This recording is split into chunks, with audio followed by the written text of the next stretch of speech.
Oh my goodness. So people are making all this money running businesses. Oh my God, if you're a business owner, you make so much money. What does a business really make? So I was in this conversation, to put it loosely, and this woman, she had said, oh my God, I can't believe this, whatever, local ice cream shop is charging $10 for a cup of ice cream. I got highway robbery, shame on them. I was like, whoa, whoa, whoa. Clearly, you've never run or owned a business in your life because you're talking that shit. So let's break down, what does a business, I don't give a shit what business it is, okay? If you're not a business owner, just because a business charges something, okay, doesn't mean that that's what they're making. I don't give a shit. Look, could be this marker, could be this Rubik's Cube. Let's take this Rubik's Cube, okay? Let's just pretend, I don't know, it costs $10. I charge you $10 for this, right? I'm not making $10. The person, this lady was complaining about this ice cream shop, saying, oh my God, what balls they have, charging $10 for a cup of ice cream. They're charging 10. They're not making 10. Let me explain to you how business works. So I've been in business 31 years. So what happens is, I don't give a shit what it is, okay? How much you charge or don't charge. You, in America, we, business owners, we lose 30% right off the top. That's federal and state income tax, okay? We're not even going to get into anything else yet. Just that. So they didn't make $10. They made $7. We're not done. The ice cream shop, then how do you think ice cream gets into the shop? What do you think? The ice cream just fucking like appears in midair and just drops into the cups? No. The business owner has to go and buy the milk or buy the ice cream from a distributor or whatever, buy the supplies, right? What do you think? The cups just fall out of the sky? They got to buy the cups. They got to buy the spoons. They got to buy the napkins. How do you think they pay for the electricity in the ice cream shop? How do you think they pay for their rent in the ice cream shop? Even if they own the building, they got to pay land tax. So you're either paying land tax or you're going to pay the rent. Okay, how do you think that's paid for? You sell ice cream or you sell whatever the fuck you're going to sell. So, okay, so after the tax, income tax, then they got to pay taxes on the supplies. They have to pay taxes on the spoons, taxes on the napkins, taxes on the electricity, taxes on the water, taxes on the rent. Then they have to pay someone to help out. One person's not running everything. So they got employee taxes. Then they got to pay insurance. Okay. So they got to pay all of that. All right. And then they have to pay for, again, the utilities that we talked about. So when you factor in all the taxes, all the overhead, all the taxes on the overhead, because you also pay taxes on electricity, you pay taxes on water. You have to pay for maintenance. What do you think? Nothing ever breaks? You got to pay for that. That all gets factored into each and every spoonful of ice cream, okay? So it's not $10 for a cup of ice cream. They're charging you $10 for the cup of ice cream. The owner is not rolling around in money and has 10 yachts and 15 airplanes. No. So this owner was a mom and pop store. Even if they own 2 or 3 locations, they're a mom and pop store. This person owned one ice cream store. So they charge you 10. After everything I just said, maybe if they're lucky, they make $2.75 per cup of ice cream, not 10. They're charging you 10. They're only making about $2.75. Honestly, they're making $2. So they're making $2 when you factor in everything. Okay, and by the way, ice cream shop, they're not working in the middle of February.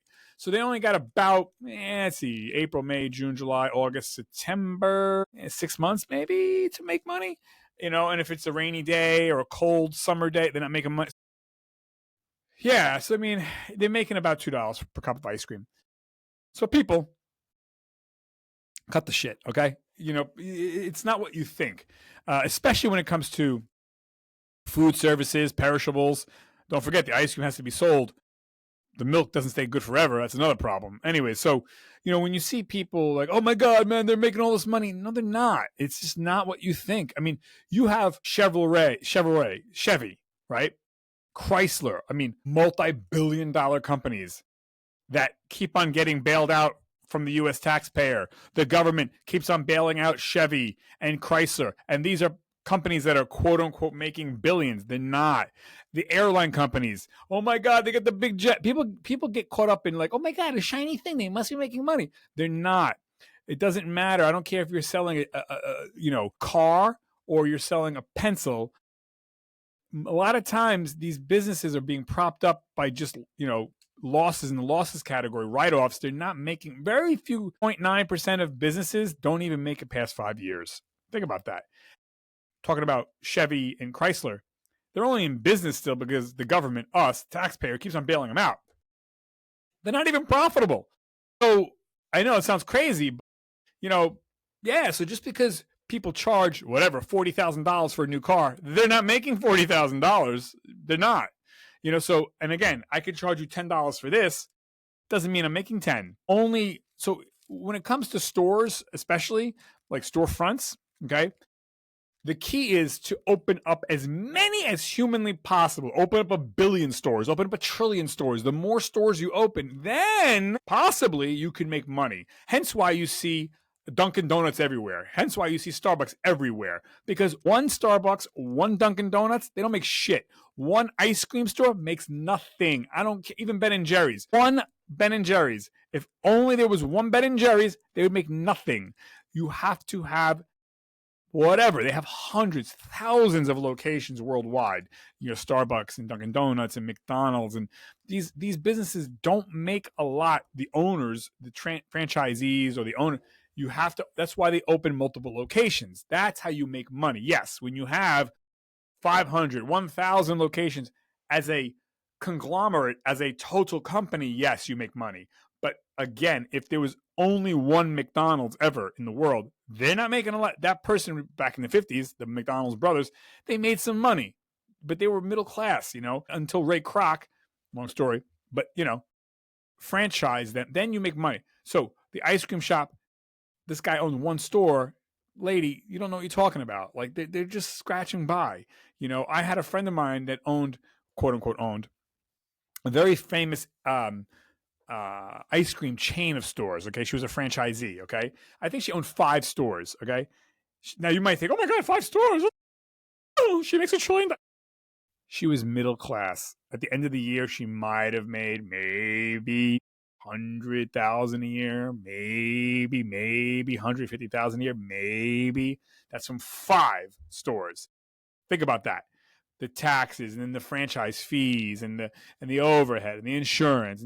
So, class person. She had 2 kids. The husband worked a full-time job. Like, come on, Now I have friends that own 27 restaurants. It's not a chain. They have 27 restaurants. Now, they make a lot of money. But again, they got to own 27 restaurants. You know what I mean? So it's like, you're not going to make money on one restaurant. You're going to be a middle-class Joe on one restaurant. You're going to be a middle-class Jane in 2 restaurants. So you have to do bulk. You know what I mean? That's the key. Hence why you see a lot of car dealerships and you see a lot of whatever grocery stores they're notorious for not making a lot of money. Hence why you have a cajillion of the same chains, right? Kroger's or your ShopRites or Walmart's even, right? Now, yeah, they make $1 bazillion, but there's a bazillion stores. You can't make money on one store. It just doesn't work like that. And so I know people that work for Starbucks, and I'm a shareholder in Starbucks. A single Starbucks, after the taxes, don't forget, it's not just income taxes, it's taxes on the supplies, taxes on the utilities, taxes. After all the taxes and all the overhead and all the supplies, I think an average Starbucks might pull in one location, maybe 50,000 a year, maybe. Yeah, that's not a lot, but that's why there's literally thousands of Starbucks, because one Starbucks can't do it. And I know women who work at Starbucks who told me there's a Starbucks near me whose the line is like almost always the line is almost always out the door at almost all times. And they're like, Anthony, we're barely making it here. Like, this particular store is not a high performing store. I'm like, what? Like, the fucking line's out the door all the time. She's like, yeah, no, the rent here and the overhead and the benefits and the beep-a-bubba-dubba-dubba-doo. And again, that's why you're paying like $4 for a small cup of coffee. You could say, it's highway robbery.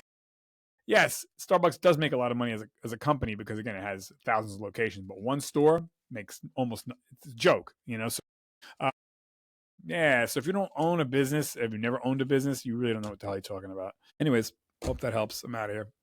DJ Tony.